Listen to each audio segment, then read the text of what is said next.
In today's video, I'm going to teach you how to add a video to a post in Skool.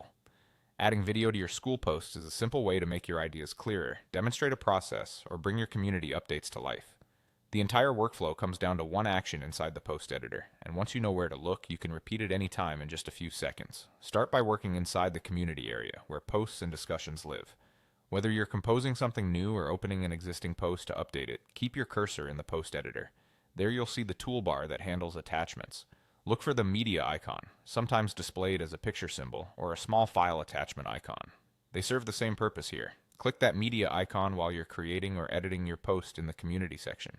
That click is what lets you attach a video to the post you're working on.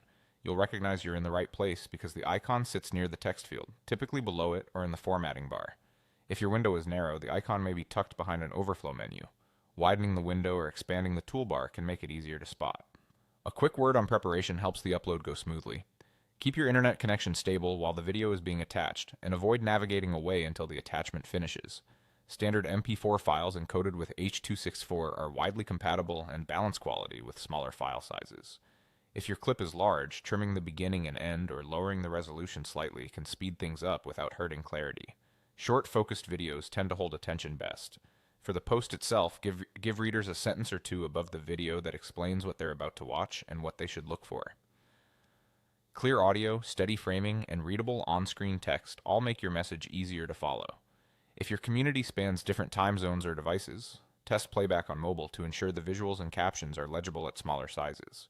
If you don't immediately see the media icon, double-check that you're editing a post in the community section rather than typing in a quick comment field. Once the icon is visible, the same single click attaches your video to that post. That's all there is to it. In Skool, adding a video is as straightforward as clicking the media icon while you're creating or editing a post in the community section.